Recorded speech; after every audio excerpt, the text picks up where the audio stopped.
sahabat seputar jiwa. Sebelumnya, Assalamualaikum warahmatullahi wabarakatuh. Baik teman-teman, sebelum itu izin memperkenalkan diri. Nama saya Halimatul Hanifah dan rekan saya Imel Wulandari. Di sini kami bersama narasumber yang tentunya sangat luar biasa, yaitu Bapak Mulyadi SAG MSosi, selaku narasumber yang akan kita wawancarai mengenai topik yang sangat fenomenal di era modern ini tentunya, yaitu mengenai krisis moral dan pengaruh lingkungan pada remaja. Baik, Bapak, menurut Bapak nih, bagaimana pandangan Bapak mengenai remaja-remaja yang sangat krisis moral dan sangat memprihatinkan pada era saat ini, Pak? Ya, remaja itu kalau kita lihat memang mereka yang ada dalam usia rentan, ya, rentan terpengaruh lingkungan, pengaruh pergaulan dan lain sebagainya. Samping itu, satu sisi memang usia remaja itu usia mereka yang sedang mencari jati diri. Tergantung dia temukan di mana jati dirinya itu, di lingkungan yang benar atau lingkungan yang salah. Kalau dia mendapat lingkungan dia proses pencarian jati dirinya, dia tumbuh kembang di lingkungan yang baik, lingkungan yang kondusif, yang membangun citra diri yang baik, itu dia akan tumbuh menjadi yang baik. Tapi kalau dia memilih lingkungan yang buruk, pergaulan yang buruk, tentu saja lingkungan itu akan membentuk karakter dia, mempengaruhi pembentukan karakter dia. Dan kalau sekarang kan lagi fenomenal kan, ya masukkan ke barak militer, mereka yang bermasalah itu kan, nah dalam bentuk pendidikan karakter itu. Dan itu saya secara pribadi sangat apresiasi langkah-langkah itu. Ya, karena sekarang itu susah ngatasinya. Anak-anak sekarang dibilangin satu kata, jawabnya 10 kata. Bandel. Maka barak militer itu adalah solusi yang tepat kalau menurut saya. Dan menurut Bapak tuh ya Pak, indikator yang menunjukkan bahwa remaja itu sedang mengalami krisis moral, itu bagaimana sih Pak? Ini yang kita lihat ya, kalau saya melihat. Ini juga tidak bisa dilepaskan, tidak bisa juga disalahkan remaja juga ya. Karena ada problem juga di situ, menurut saya ada keterputusan pembinaan. Anak-anak itu biasanya di usia dia TK, SD itu mereka rata-rata tuh pada ikut ngaji itu kan, di TPA kan. Nah tapi setelah dia masuk usia SMP, ya dia nggak mau lagi ngaji di TPA itu, merasa sudah gede kan. Ya akhirnya dia di TPA dia nggak ngaji, di Risma dia belum ikut, akhirnya ada benang terputus di situ, sehingga dia lost pembinaan. Ini yang sangat disayangkan. Ada terputus pembinaan. Padahal saat mereka baru mulai tumbuh kembangnya itu, tumbuh kembang, dan di situ seiringan dengan tumbuh kembangnya itu kerentanan dia untuk terpengaruh oleh lingkungan itu tinggi banget. Maka mestinya tugas bersama semua pihak itu, semuanya lah kita mesti ikut berpartisipasi untuk ambil bagian dalam bagaimana mengantisipasi ada keterputusan pembinaan itu. Makanya banyak orang sekarang kemudian orang tua memilih pendidikan di pondok pesantren, karena kalau di pondok pesantren kan ya sustainable itu, relatif sustainable, berkelanjutan pembinaan, digembleng dalam suasana pondok. Tapi kan pertanyaannya, berapa banyak yang di pondok, berapa banyak di luar pondok? Artinya perlu ada mekanisme baru, mekanisme yang lain atau bentuk lain yang mengantisipasi ini di luar pendidikan pondok. Ya, kalau di Jawa Barat pakai militer kan, pakai barak militer. Mungkin kalau di kita di Lampung tak tahu siapa. Tapi itu perlu sekali mengatasi. Kewalahan, rata-rata orang tua mengalami keluhan itu ya, kewalahan mengatasi anak-anak seperti itu. Menurut Bapak yang menjadi faktor lebih banyak mempengaruhi krisis moral anak remaja itu seperti faktor internalnya atau faktor eksternal seperti lingkungan atau ya lingkungan teman-teman lah seperti itu Pak? Ya saya pikir dia sama-sama itu, dari internal juga iya, dari eksternal juga iya, tapi pengaruh kemajuan teknologi ilmu komunikasi itu kayaknya lebih dominan, karena semuanya dia bisa akses melalui layar ponselnya, ya kan? Semuanya sekarang semua serba mudah, semua lebih terbuka. Apalagi sekarang anak-anak punya masing-masing punya gadget sendiri-sendiri, orang tua kan tidak punya fungsi kontrol terhadap itu, ya kan? Apalagi kalau orang tuanya bekerja, anaknya masing-masing kan, tidak mungkin orang tua itu bisa mengawasi apa itu isi ponsel masing-masing kan, susah kita, ya kan? Apalagi anak-anak sekarang ponselnya di password tuh semua orang tua di Indonesia kan. Saya pribadi cuma mencoba menggunakan pakai aplikasi untuk meretas password anak-anak, nggak bisa juga, ya kan? Kewalahan juga kita itu.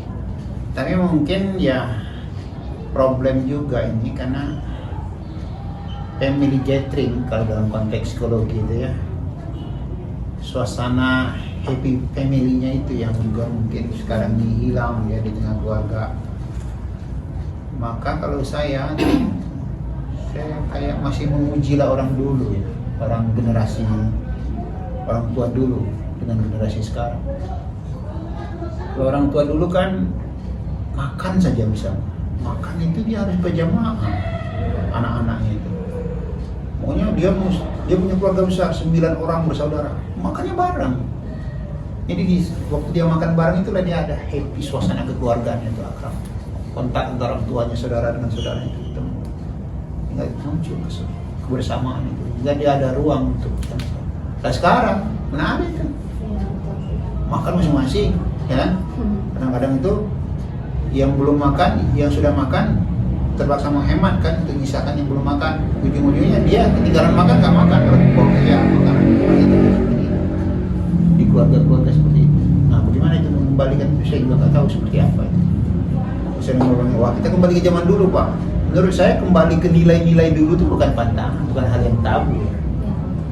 Bagaimana mereaktualisasi nilai-nilai positif yang pernah ada zaman dahulu dan itu pernah terbukti keunggulannya dalam menata kehidupan keluarga itu, menurut saya tidak ada masalah kita kembali ke situ. Kadang-kadang orang ini terlalu gengsi untuk mengakui keunggulan nilai-nilai lama itu, terlalu gengsi, dianggap jadul lah, padahal jadul tidak identik dengan buruk, jadul tidak berarti identik dengan ketinggalan kan, bahkan nilai-nilainya lebih unggul malah ya. Nah, dari mana memulai itu perlu kerjasama dari berbagai pihak secara simultan, secara bersama-sama. Tidak hanya bisa seseorang atau jadi volunteer, nggak bisa. Harus sektor pendidikan, pemerintah, masyarakat itu mesti bersama. Tokoh-tokoh agama, tokoh masyarakat, pemerintah, orang tua itu bersama. Sendiri nggak jalan. Berarti orang tua itu sangat berperan penting ya Pak untuk pasti quality time di dalam keluarga itu juga yang banyak hilang, apalagi kalau orang tua bekerja ya. Kalau yang keluarga-keluarga yang quality time-nya terjamin, insya Allah bisa menyertai pemerintahan. Dan keluarga-keluarga yang tidak punya itu, kerentannya seperti itu, rentan.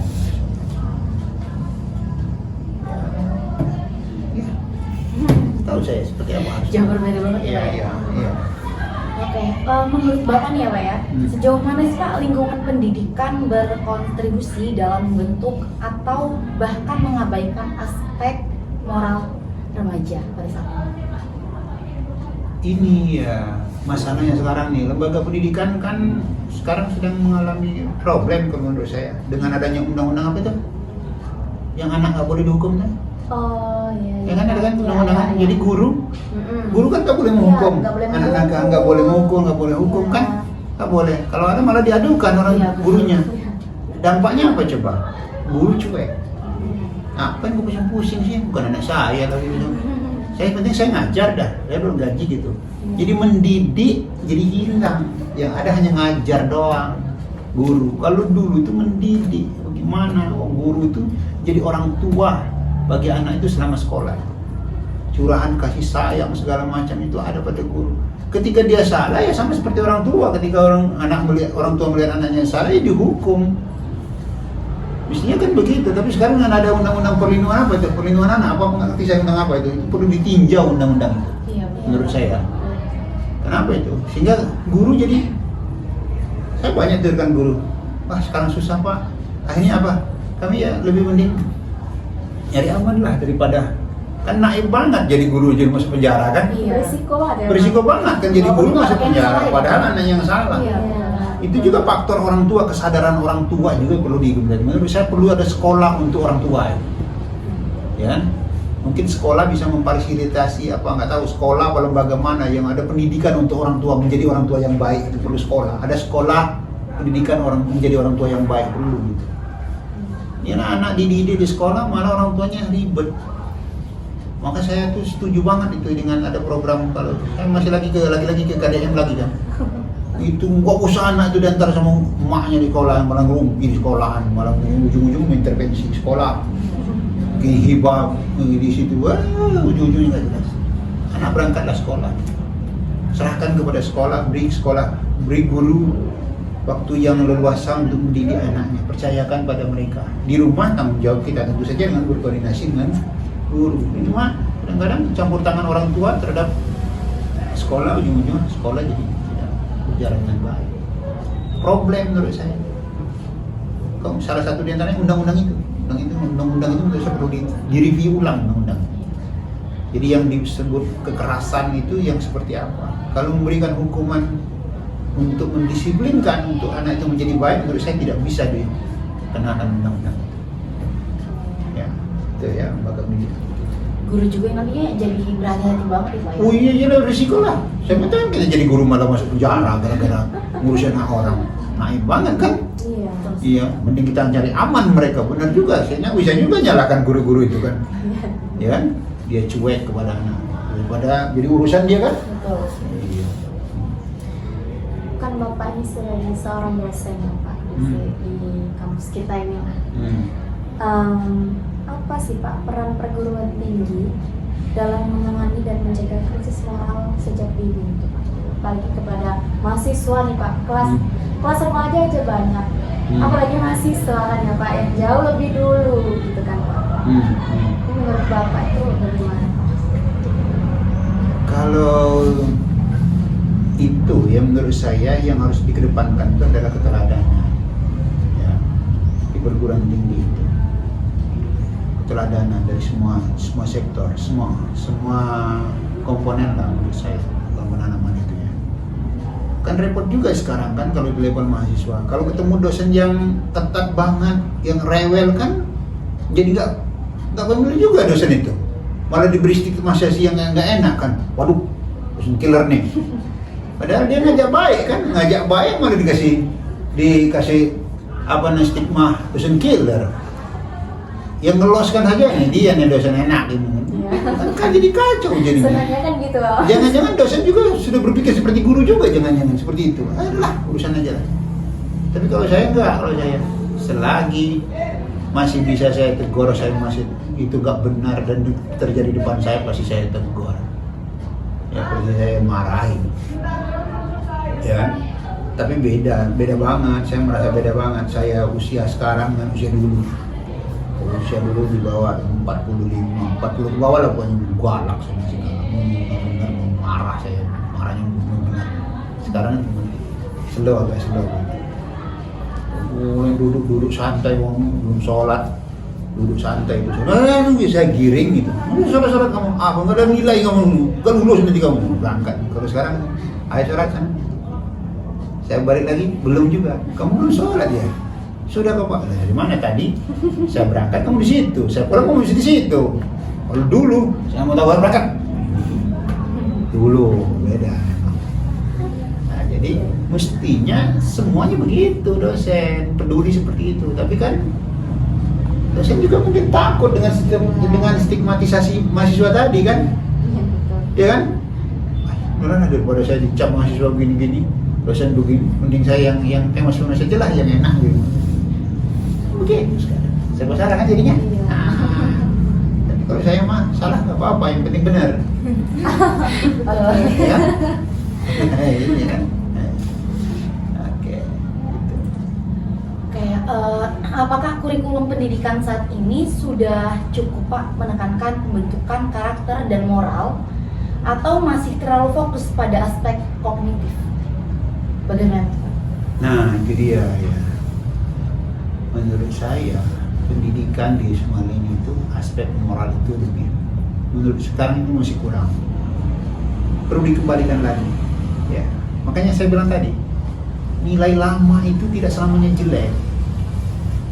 Kalau zaman saya sekolah kan maka ada mata pelajaran pendidikan moral Pancasila. Oh, itu benar-benar itu pendidikan moral tuh. Lalu ada lagi pendidikan agama, double itu terkait dengan moral itu. Ada pendidikan moral Pancasila, ada pendidikan agama Islamnya. Di dalam pendidikan agama Islam itu ada akhlak, ada segala macam kan gitu kan. Jadi banyak banget yang mengarah kepada pembinaan moral. Tapi sekarang tiadakan semua itu, ya. Banyak dibuang kurikulum-kurikulum itu, ya kan. Kita saja di perguruan tinggi, kita tahu kalian ada nggak mata kuliah akhlak? Belum ada. Pernah tahu saya? Belum ada kita. Kalau zaman saya kuliah ada mata kuliah akhlak itu. Khusus mata kuliah akhlak itu. Akhlak 1, akhlak 2 kalau nggak salah itu. Bobotnya 3 SKS semua itu. Nah, cuman saja artinya kurikulum itu mesti dikembalikan lagi. Pendidikan akhlak yang mengarah kepada karakter itu mesti ditambah, diberi porsi yang memadai lah, yang banyak lah menurut saya. Dan metode pembelajarannya mungkin tidak teoretik lagi, pada case-case yang aja kalau di level perguruan tinggi. Saya ngajar al-Islam di dulu beberapa semester yang lalu itu. Saya ngajar pendidikan agama Islam di kesehatan lingkungan. Saya lebih banyak pakai praktek saja. Jadi mahasiswa saya suruh dia observasi, sosial observasi, amati oleh akhlak masyarakat, mahasiswa di mana saja, di mana saudara temui, pakai praktek. Dia lihat secara di lapangan, dia belajar langsung menyaksikan itu. Di kelas hanya saya beri 1 SKS saja untuk kuliah. Lebih banyak mereka pengamatan langsung, observasi di lapangan tentang akhlak kepada lingkungan, akhlak kepada sesama manusia, akhlak kepada ada semua. Dia bikin video pengamatan langsung.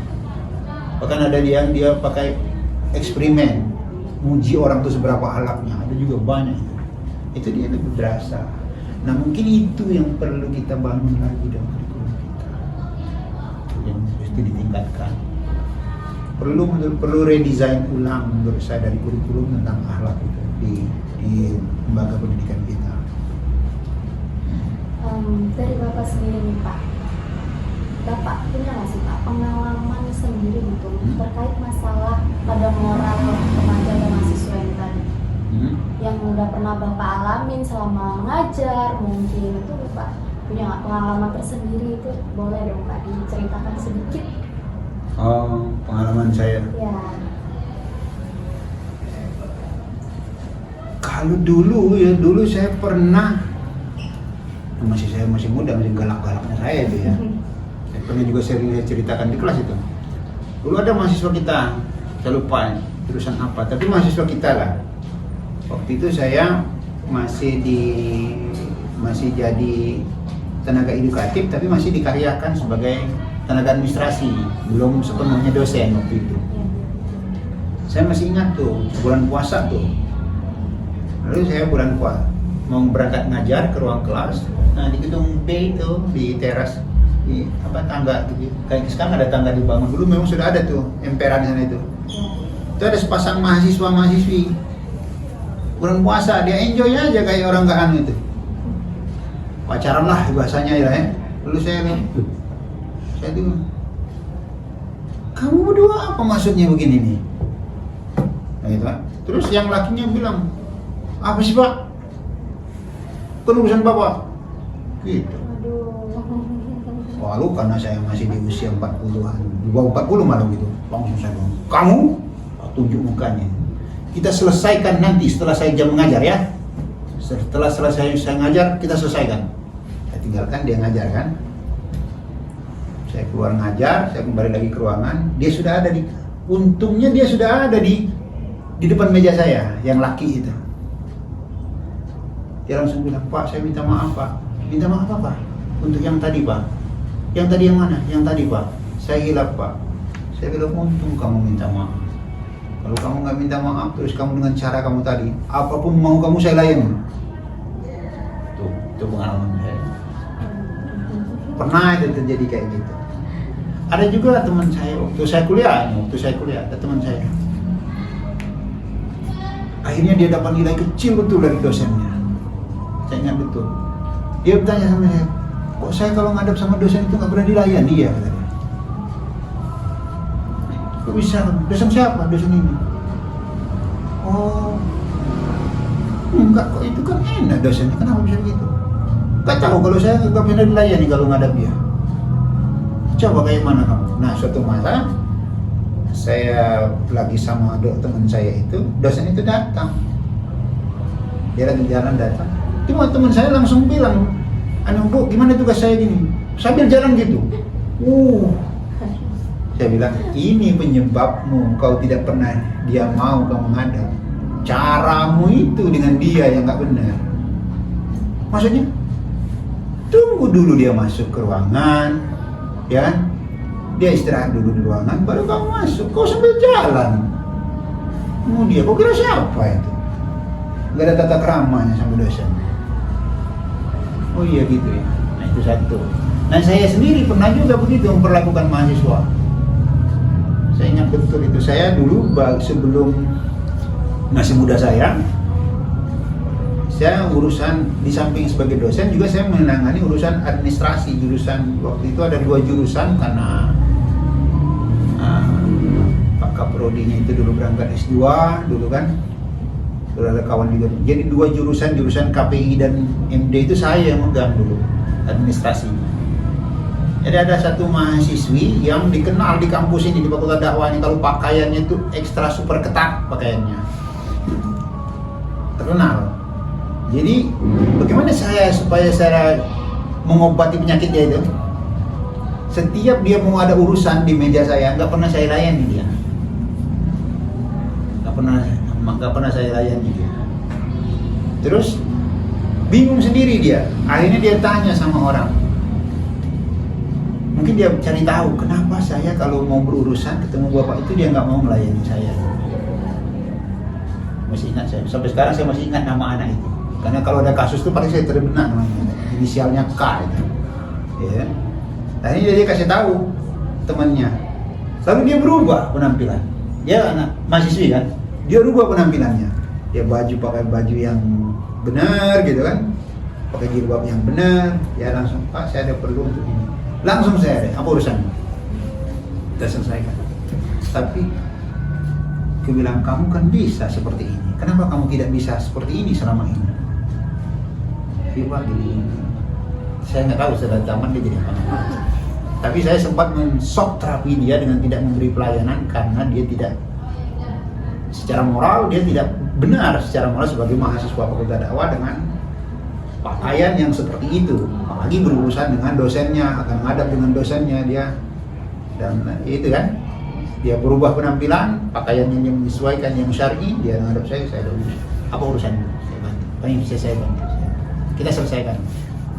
Tapi setelah dia merubah dirinya, kan gitu kan? Selama dia bertahan dengan itu, saya nggak beri ruang dia, saya beri shock begitu.